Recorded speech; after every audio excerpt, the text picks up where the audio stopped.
and gentlemen, to a very special step up to the mic.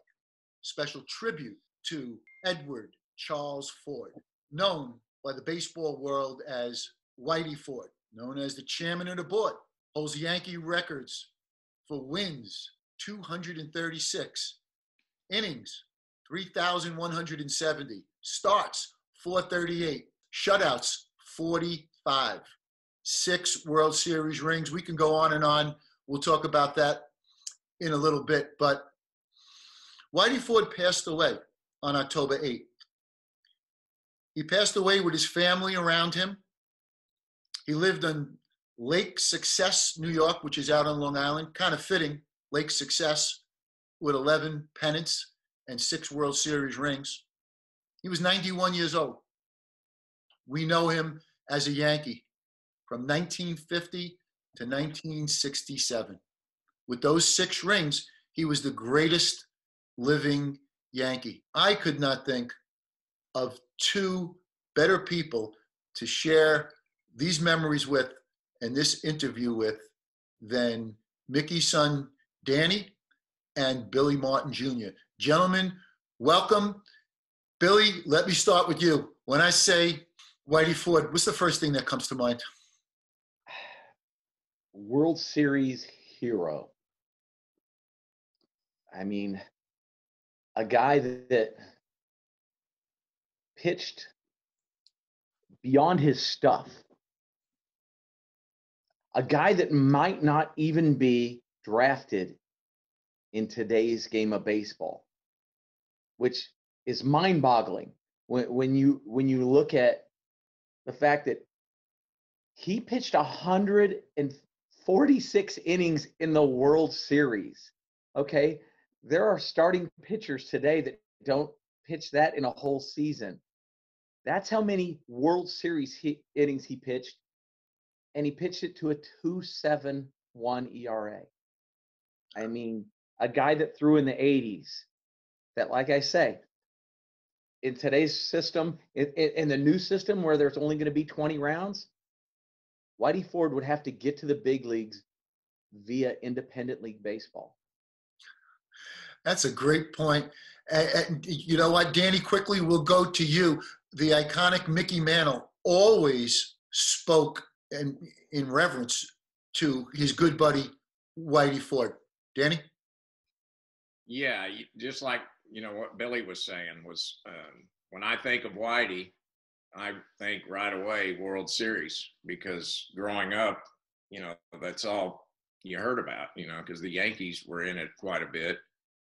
And but Dad always talked about how Whitey, if he could have any pitcher on his team during the series, he would always have chosen Whitey Ford. And, his stats tell it. He was known as a cool character, like you couldn't get rattled. I'm sure that's something that stood out, right, in terms to your dad.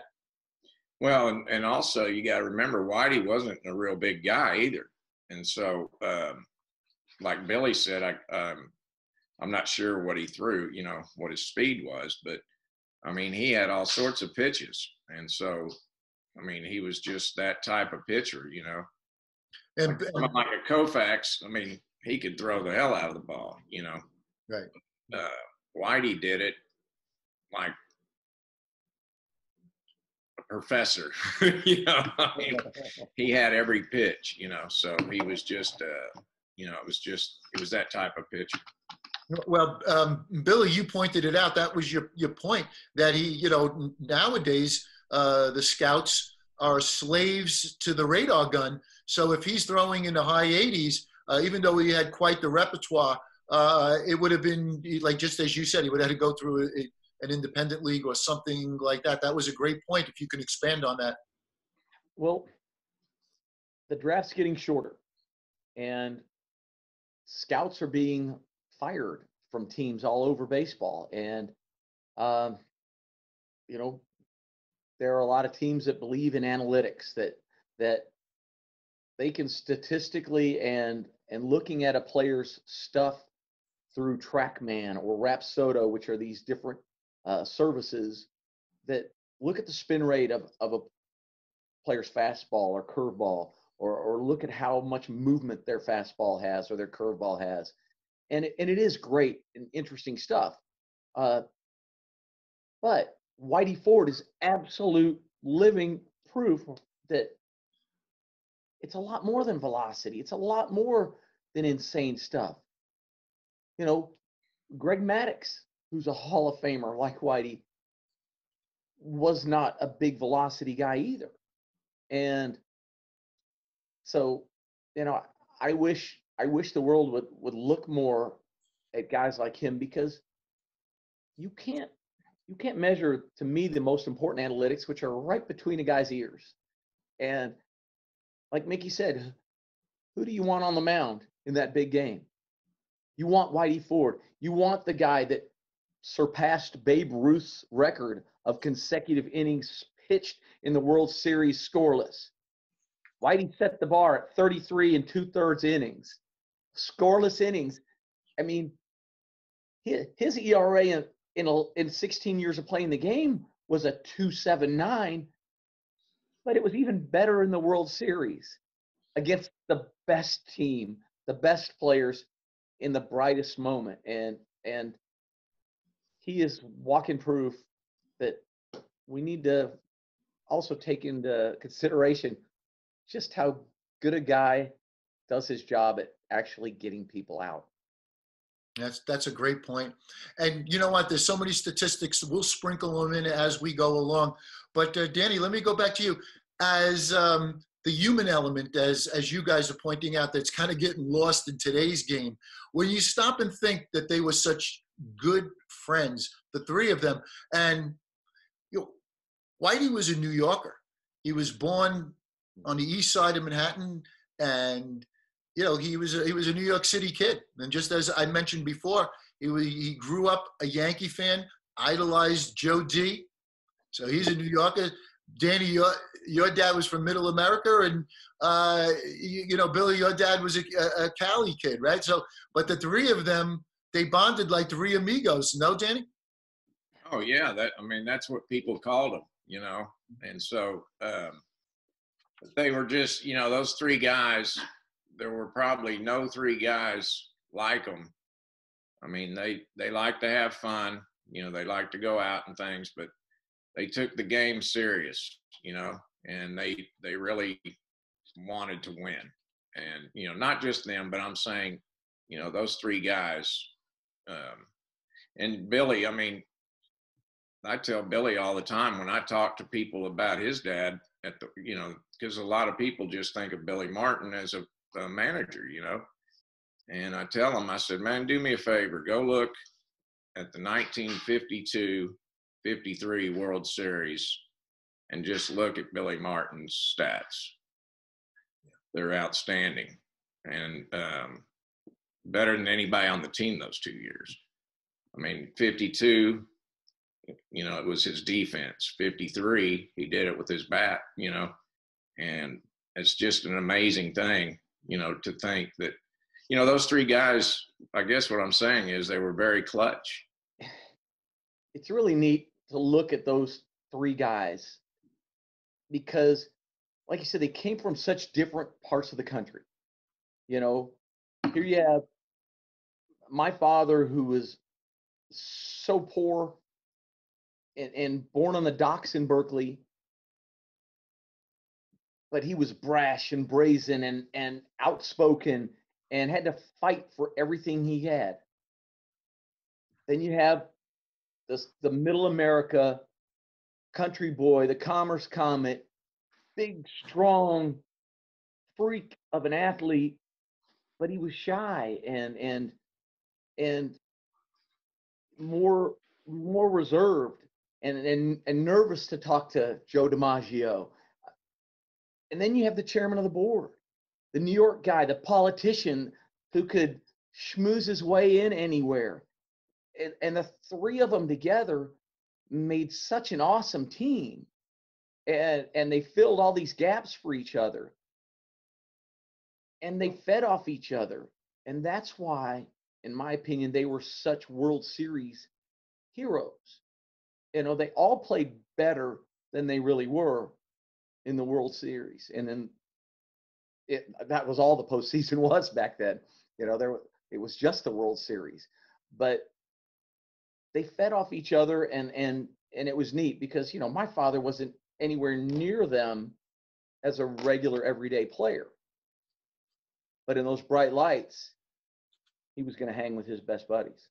Danny, I have to ask you, how fitting was it that Mickey and Whitey were such good friends, and how fitting was it that they both went into the Hall of Fame together in 1974?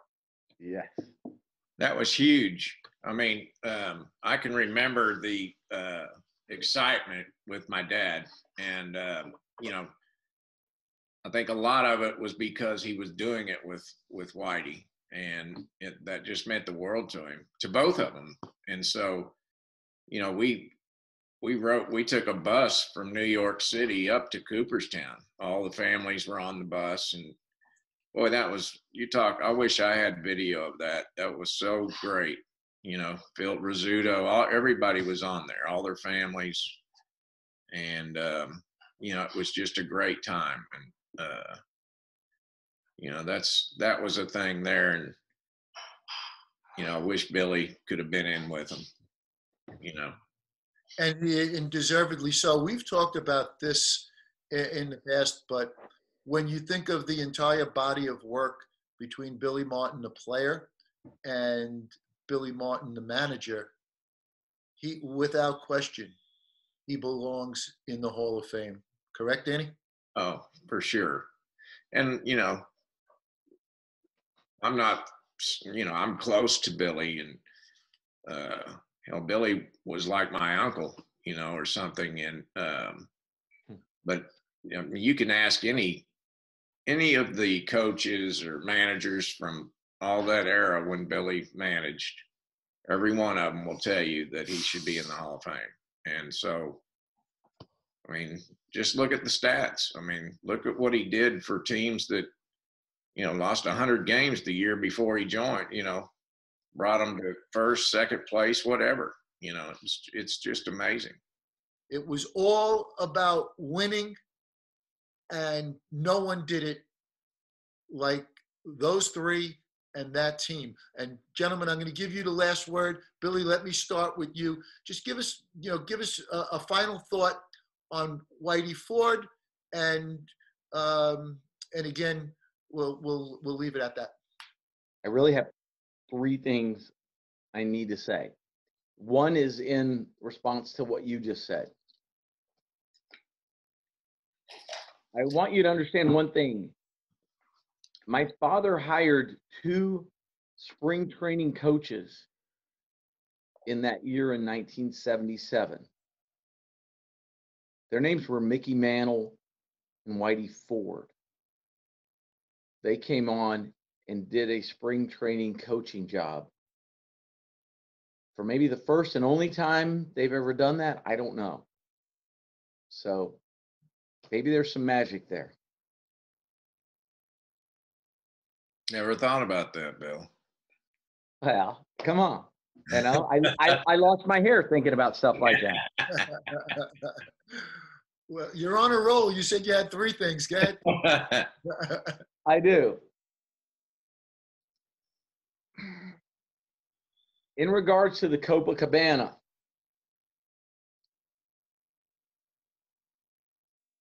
those guys were standing up for a man by the name of Sammy Davis Jr. There was a bowling team throwing racial slurs at Sammy. And Dad and Mickey and Whitey and Hank and the Yankees that were there stood up and said, "Hey, not on our watch. You're not saying that to our friend Sammy. You shut your mouth or we're going to shut it for you."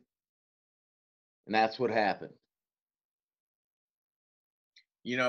One of the coolest things I remember, Billy, is at your dad's roast. They had people talk before that couldn't be there, but they got film of them, And Sammy Davis was on there telling Billy, he wished he could be there and this and that. And but I don't remember how Sammy worded it, but it was so specific. I mean, it just was perfect, you know. And you could see they put the camera right on Billy, and he was kind of tearing up, you know, and it just meant a lot to him. You could tell. So, No, you know, those guys had so much fun hanging out together. Our fathers hung out with the Rat Pack at Toots Shores. They hung out with Gleason and Sinatra and Sammy Davis and Dean Martin and those guys would ask sports stories, and our dads would ask what it's like to date Angie Dickinson. I want to say one thing more about Billy. Not long ago, I'd seen his Yankeeography, and they were showing the day that he got his monument and all that out in the park, and it was Billy Martin Day.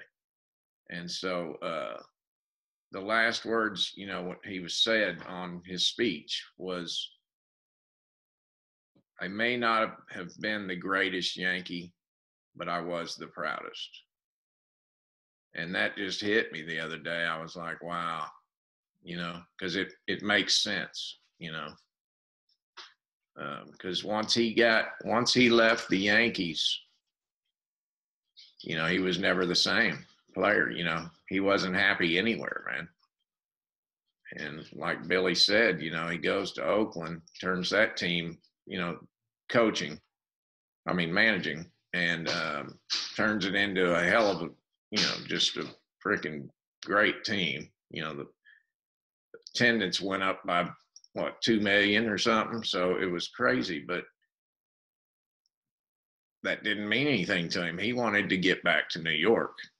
And so I don't know. I just thought of all that stuff when I saw that Yankeeography and Billy saying that, you know.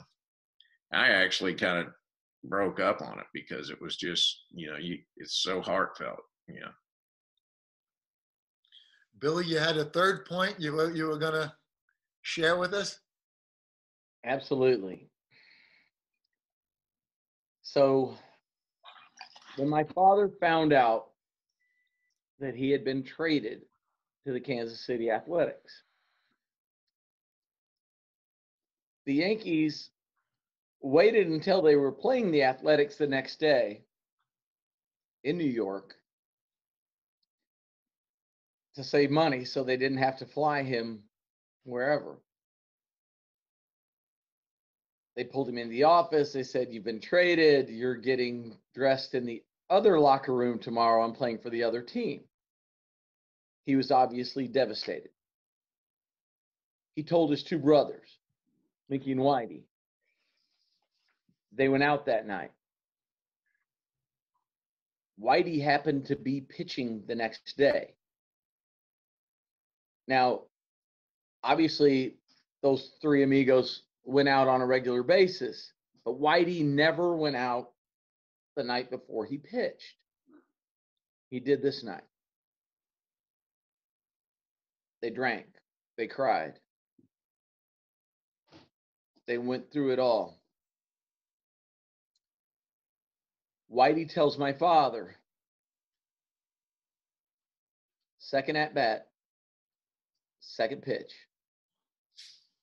"I'm grooving a fastball right in your honey hole. Don't you hit it out of the ballpark."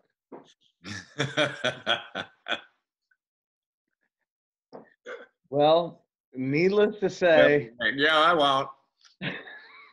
needless to say, as my father's jogging the bases on that home run, Whitey is calling him names we can't say right now. When my father steps up to bat his next time, Whitey throws one at his head, knocks him down, and that was Dad's, I don't know, swan song, and the three amigos' swan song as players together, and it kind of epitomizes all of their love, all of their respect for the game. But at the end of the day, they all want to win. Yeah. And those three guys loved each other so much. And, it's great to have friends like that, believe me. Gentlemen, I want to thank you for sharing all the stories that you did. Yankee fans love their team, and the reason why they love their team in many ways is in the embodiment of Whitey and Mickey and Billy.